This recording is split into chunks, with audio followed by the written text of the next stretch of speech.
Good morning, praise the lord. આવો આજનું વચન જોઈએ.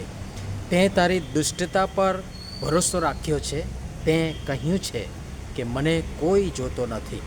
તારા જ્ઞાને તથા તારી વિદ્યાએ કુમતિ આપી છે. તારા મનમાં તે માન્યું છે કે હું જ છું ને મારા સિવાય બીજું કોઈ નથી. યશાયા પ્રબોધકનું પુસ્તક, તેનો 47મો અધ્યાય અને તેની 10મી કલમ, પરંતુ 8મી કલમથી 15મી કલમ સુધી વાંચવા પ્રયાસ કરશો. આજનો વિચાર: ખ્રિસ્તમાં અતિ પ્રિયવાલા મિત્રો, પ્રભુ ઈસુ ખ્રિસ્તના ઉદ્ધારક નામમાં આપ સર્વને આજની સવારની પ્રેમી સલામ.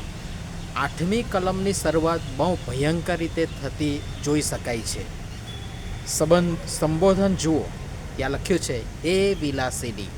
કદાચ અતિશયોક્તિ લાગશે, પણ છતાં આ જગાએ હું અને તમે જેઓ ખ્રિસ્તની કન્યા, ખ્રિસ્તનું શરીર અને ખ્રિસ્તની મંડળી તરીકે જો પ્રમાણિકતાથી વિચાર વિમર્શ, મનોમંથન, આત્મતપાસ કરી સાથે પોતપોતાના વ્યક્તિગત, કૌટુંબિક, આત્મિક, જાહેર જીવનમાં ડોક્યું કરીશું તો ખબર પડશે કે મારી તમારી આપણી આજે આ જ હાલત છે.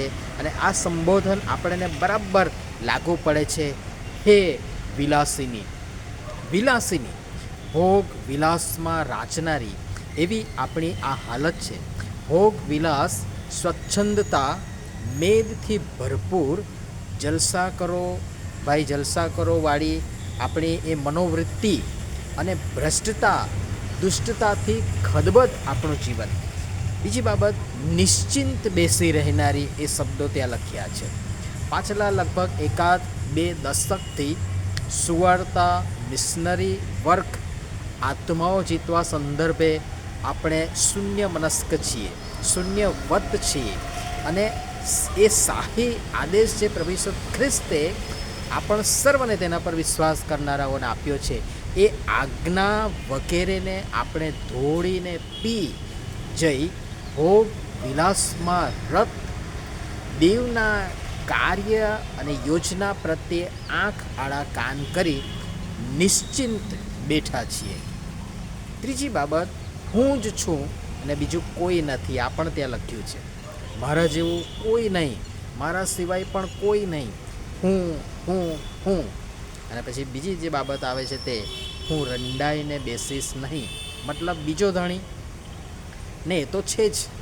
શારીરિક અને આત્મિક બંને વ્યભિચાર, મતલબ જીવતા દેવને છોડી તેમનું સ્થાન અન્ય દેવી દેવતાઓને કે પછી વ્યક્તિઓને કે પછી વસ્તુઓને કે બાબતોને આપવી, અને એ રીતે એક કરતાં વધારે ધણી. કડવું છે, પણ એટલું જ એ વાસ્તવિક પણ છે. પછી બીજી જે બાબત એમાં જોડાઈ છે તે તો એ છે કે હું પુત્ર હાનિ જાણીશ નહીં.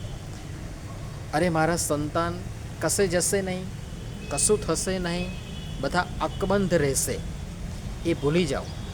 સમય કપરો છે, ભલભલા ભોંય ભેગા થશે. ભલભલાનો વિશ્વાસ ટાઢો અને ઠંડો પડશે, વચનોમાં લખ્યું છે.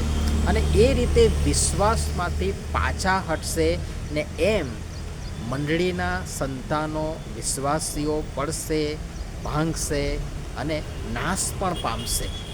જેનું કારણ આજની કલમમાં ઈશ્વર પિતાએ આપ્યું જ છે. એમાં પહેલી બાબત, તે તારી દુષ્ટતા પર ભરોસો રાખ્યો છે. દુષ્ટતા, અનીતિ, પાપાચાર, દુરાચાર, અન્યાય, ભ્રષ્ટાચાર, અપ્રમાણિકતા વગેરેથી આજે હું ને તમે આપણે લદાયેલા છીએ. બીજી બાબત, તે કહ્યું છે કે મને કોઈ જોતો નથી. હા, આ ભ્રમણામાં આપણે છીએ. આ ભ્રમણા છે. માણસ આ જ સમજી બેઠો છે. ટીમ વર્ક થતું હોય ને ત્યારે તમે જોજો, કામ કરે છે એ કામ કર્યા જ કરે, પણ ના કરે એ બહાના કરે. અને કદાચ ઉપરી અધિકારી અથવા તો જે લીડર છે એ જોવા આવે તો તરત હાથ આપણે કામે લાગી જઈએ છીએ. અને કોઈ ઉપરી ન હોય અથવા તો કોઈ જોનારું ન હોય તો આપણે હાથ પણ લગાડતા નથી. કોઈ જોઈએ તો જ જવાબદારી અદા કરવી વગેરેમાં આપણી પ્રામાણિકતા નથી અને હું ને તમે માણસોને છેતરી શકીશું, ઈશ્વરને કદી નહીં. અને તેથી એ મનમાંથી કાઢી નાખો કે મને કોઈ જોતું નથી. જોઈ કે ના જોઈ, તમારી મારી આપણી જવાબદારી તમે અને હું અને આપણે પ્રમાણિકતાથી અદા કરીએ. ત્રીજી બાબત, તારા જ્ઞાને તથા તારી વિદ્યાએ તને કુમતિ આપી છે. આજે જગી જ્ઞાન અને વિદ્યા ભરપૂર છે. કદી ન જોયું હોય, સાંભળ્યું હોય, અનુભવ્યું હોય એવું જ્ઞાન વિદ્યા આજે જોવા મળે છે. અહીં સારું છે, ત્યાં સારું છે, એ શોધવા માણસ અહીં તહીં દોડાદોડ કરે છે. દાનિયેલ પ્રબોધકના પુસ્તકમાં આ શબ્દો લખ્યા છે. જ્ઞાનની વિદ્યાની વૃદ્ધિ થઈ છે, પણ એણે કુમતિ પણ એટલે જ સુજાડી છે, જેનો હકારાત્મક પ્રભાવ પડવાને બદલે નકારાત્મક પ્રભાવ વધ્યો છે અને પડ્યો છે. ચોથી બાબત, તારા મનમાં તે માન્યું છે કે હું જ છું ને મારા સિવાય બીજું કોઈ નથી. અહમ, અભિમાન, ગર્વ, તોર, ભારોભાર માણસમાં આજે પડ્યા છે અને આજે આપણે જોઈ શકીએ છીએ. મારા સિવાય કશું નહીં થાય, હું જ બધું કરું, મારા સિવાય, મારા વિના, મારા જેવું બીજું કોઈ નહીં, હું, મારું વગેરે. આવી ફાંકીમાં ના રહેશો. આપણા જેવા તો કંઈ કેટલાય આવીને જતા રહ્યા, ધૂળ ભેગા થઈ ગયા, નામ નિશાન નથી. કોઈના વિના કશું અટકશે પણ નહીં, અટક્યું પણ નથી અને અટકવાનું પણ નથી. ઘણીવાર આપણને એવું થાય છે કે હું જ બધું કરું છું, મારા વગર બધું ફેંકું. એક સરસ વાત યાદ આવે છે ને એ નાની વાત કરીને હું બંધ કરીશ. બળદગાડું જતું હોય અને કૂતરું એ ગાડાની નીચે ચાલતું હોય અને એને એમ જ થાય કે આખું ગાડું અને તેનો ભાર હું એટલે કે કૂતરું જ વહન કરું છું. કેટલું હાસ્યાસ્પદ. અને તેથી ભલા માણસ સમજી જાઓ, પ્રભુએ જે તક આપી છે, જીવન આપ્યું છે, સેવા માટે સમય આપ્યો છે, આ આપણા માટે મોટો લહાવો છે, આશીર્વાદ છે.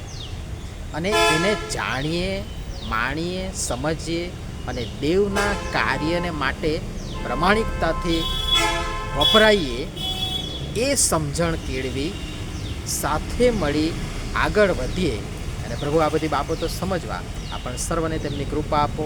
આમીન. ધન્યવાદ.